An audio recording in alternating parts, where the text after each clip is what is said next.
Good morning. I want you to think about something for a moment. Take a gentle, honest inventory. How many browser tabs do you have open right now? Not just on your computer, but in the back of your mind. How many half-read books are on your nightstand? They're bookmarks like little flags of forgotten territory. How many online courses have you signed up for, brimming with enthusiasm only to stall out after a thrill of a module of two? How many conversations do you need to have? How many apologies are sitting on your tongue, waiting for a courage that hasn't yet arrived? Well, we live in a world of unfinished business. It's true. A culture of chronic beginnings. We are addicted to the spark, the new idea, the fresh start, and in the endless pursuit of the novel. We have forgotten the sacred art of the finish, and this constant state of incompletion, it has a cost. It's a low-grade hum of anxiety, a draining of our life force, a sense that we are always behind, always lacking. We are haunted by the ghosts of our own abandoned potential. Now, I know that there are those of you in this room who feel the opposite. Who you are the finishers, the closers, the ones who feel a profound, almost physical discomfort with loose ends. You are the friend who makes sure that the restaurant bill is perfectly split, the colleague who stays late to file the final report. You bring the closure, and you may often feel like you are swimming against a relentless cultural tide. I see you. Today is for you, too. Because what if I told you that both of these experiences, the struggle to finish and the deep need to finish, spring from the same well? What if I told you there is a deep, ancient, and sacred energy designed to guide us through this very terrain? An energy that lives within every single one of us, waiting to be understood. An energy not just of starting, but of finishing. An energy of growth, of maturation, of a glorious, soul-satisfying completion. Today, we are going on a journey, a complete journey, with a beginning, a middle, and an end. And through this journey, we are going to explore the profound wisdom of what, in the language of human design, is called Gate 42. The gate of increase, the gate of finishing. Now, human design can sound complex, mystical even, and there are parts that are. It's a rich language for describing the music of the human soul. Think of it not as a box that defines you, but as a map that reveals your unique inner landscape. Everyone has access to all the 64 themes of human design, what are called gates.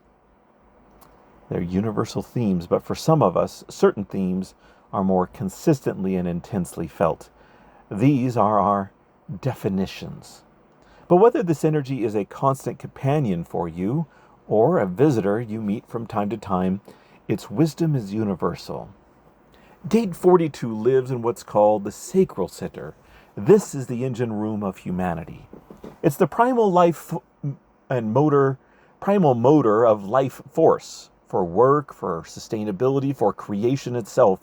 It is pure generative power. And Gate 42 is the part of the engine that is obsessed with one thing: seeing a process through to its natural conclusion to maximize its potential. But it doesn't work alone.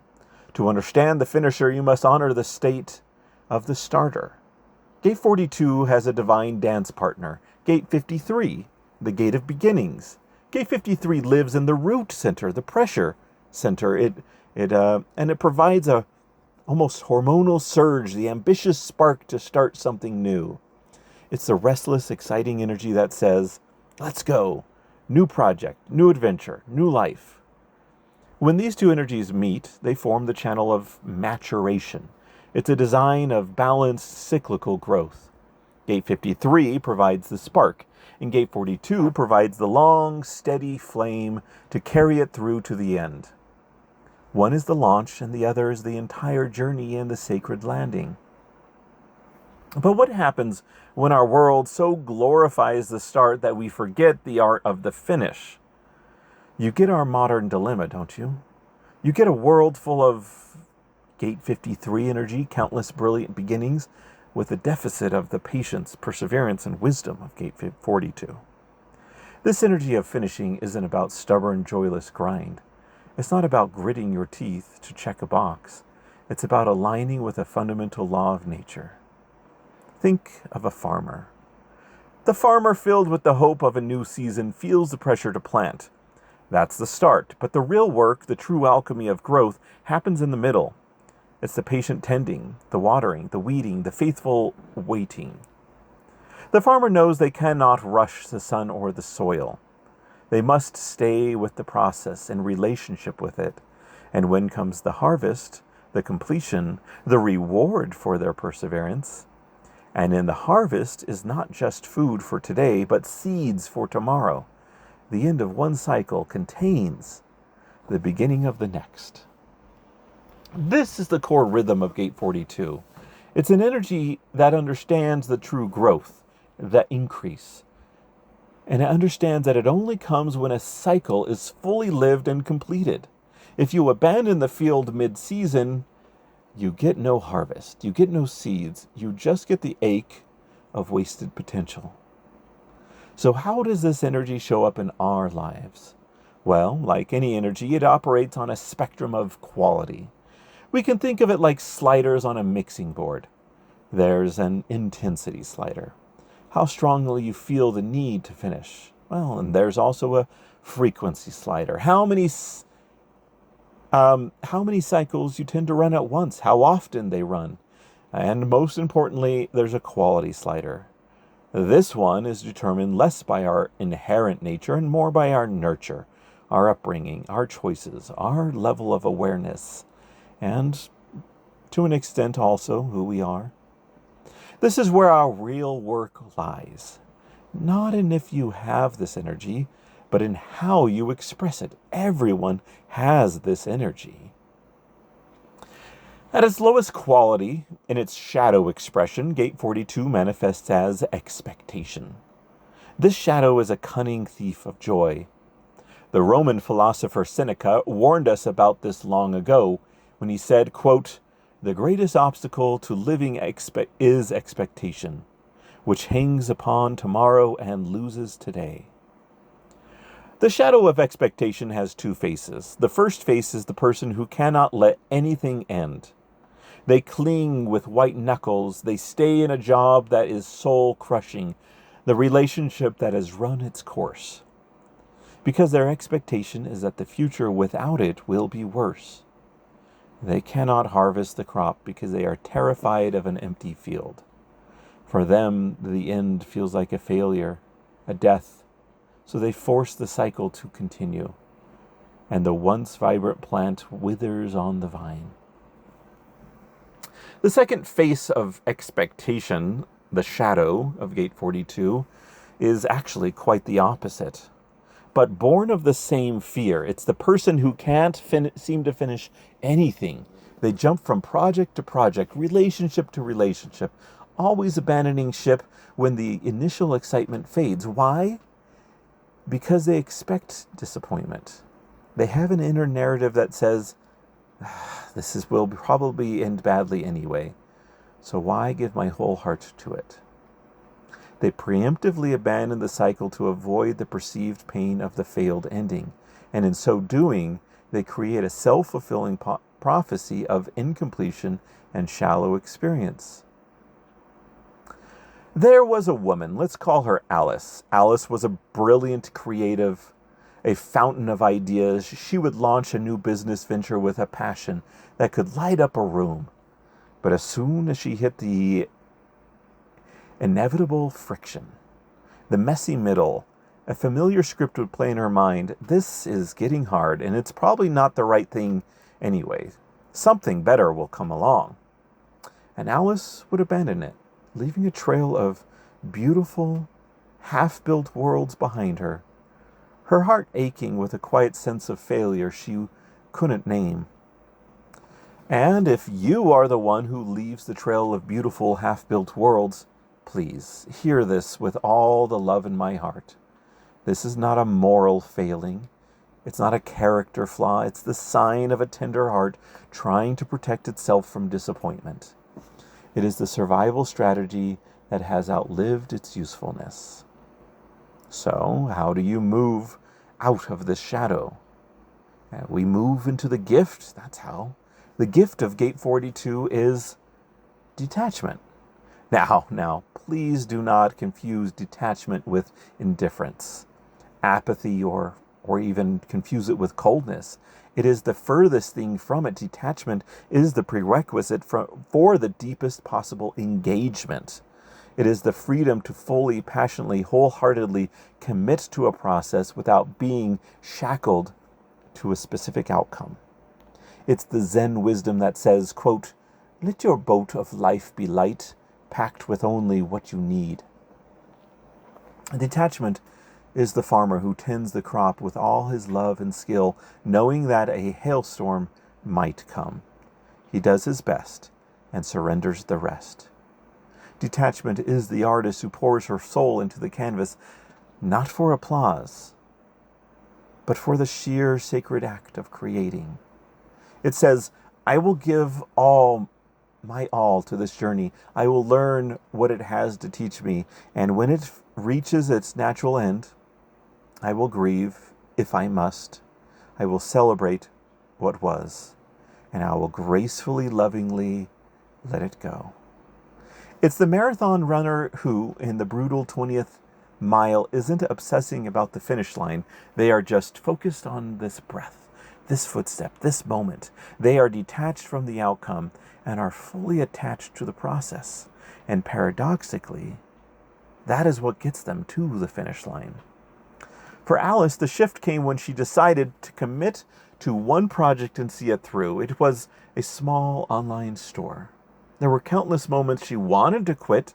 The old voice of expectation whispered, "This is too small. No one will buy anything. You're failing." But this time she learned to listen to a different inner voice, the voice of her initial internal counsel. She imagined a wise elder within her counseling her, saying, "Just stay, just learn. What is the phase teaching you?"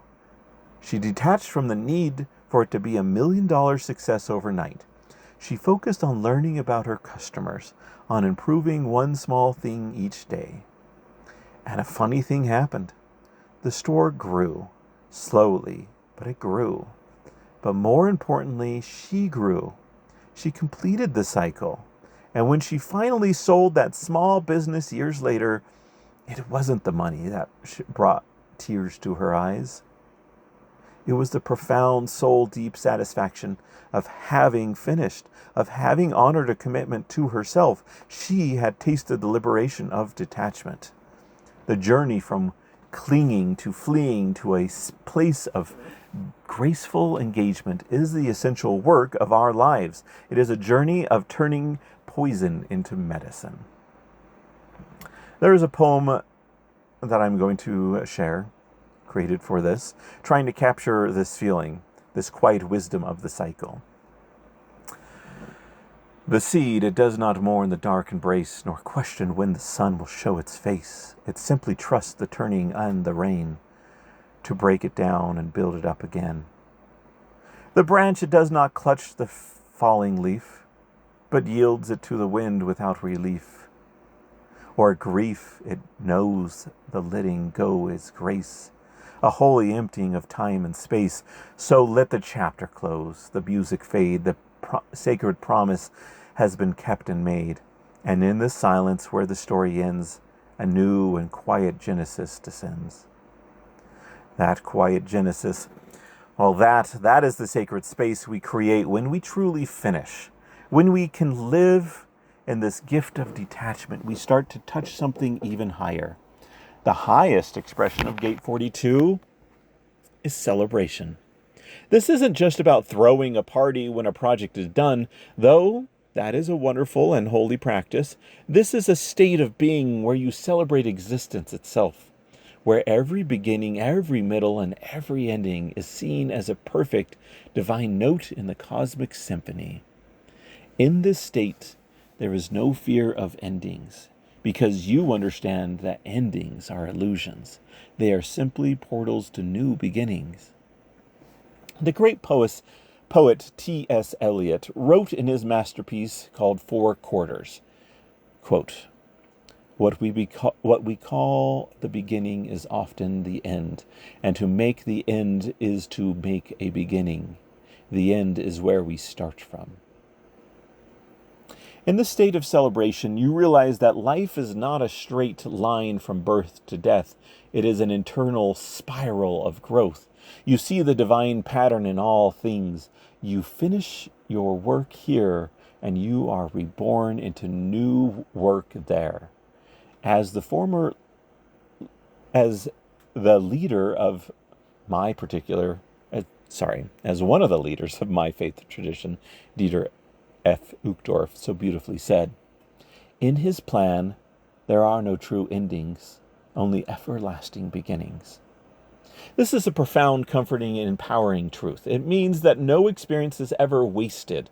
Every completed cycle, even the ones that end in what the world calls failure, adds to the richness of our soul.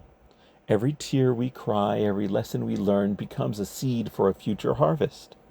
And in that perfect archetype, and there is a perfect archetype for this, a pattern of what this energy looks like in its most flawless and divine expression. Nearly 2,000 years ago, a man hung on a cross. He had lived a life of radical love and teaching. He had completed the work he was sent to do, and in the final moments, he did not cry out in defeat. He declared in triumph, "It is finished." This was not the end. It was the ultimate completion that unlocked the ultimate new beginning. It was the fulfillment of a divine cycle that made resurrection, eternal increase, possible for all of us. It was the shadow of death being swallowed up by the celebration of everlasting light. This is the highest potential of Gate 42. It is the power to move through the deepest, most painful endings with a trust so profound that you know it is simply a prelude to a glorious new dawn. So how do we bring this lofty ideal down to earth? How do we, in our messy, beautiful, incomplete lives, begin to practice this? Well, we can start small. We can learn to listen to our own inner authority. Our bodies are incredibly wise. For many of us, true guidance comes not from the chattering mind, some as the gut response from the sacral center. It's not a thought, it's a feeling, it's a warmth in your chest, a quiet yes that settles deep in your bones, and that means I have the energy for this. Or it's a subtle clenching, a pulling back, a quiet no that whispers, not this, not now. We can start asking our bodies, do I have the energy to see this through to completion? Honoring that visceral response rather than our own mind's anxious shoulds is the key to entering the right cycles for some of us. Some of us, we look to our emotions, and some of us to our intuitions, and some of us, the thing that resonates. We can become more conscious of our relationships with ending. The next time you finish a project, don't just rush to the next thing. Pause, breathe, acknowledge what you did, and celebrate it, even in a small way. Thank the people who helped you. Reflect on what you learned. Honor the completion. And we can give ourselves the ocean, an entire ocean of grace. You will not suddenly become a perfect finisher overnight, my friend. This is a practice, not a performance. It's about slowly, lovingly untangling ourselves from the cultural pressure of more, faster, new, and sinking into a more ancient, more sustainable rhythm, the rhythm of seasons, the rhythm of breath, the rhythm of your own soul's journey. Today, we have traveled a full cycle together. We began with the pressure of our modern unfinished lives. We moved to the heart of the matter, exploring the mechanics and the quality of the sacred energy of completion. We saw its shadow, its gift, and its highest celebration. And now we arrive at the end. But as we now know, the end is where we start from. The deepest hope for you is not that you leave here with a new heavy list of things you should finish. My hope is that you leave here with a new reverence for the process.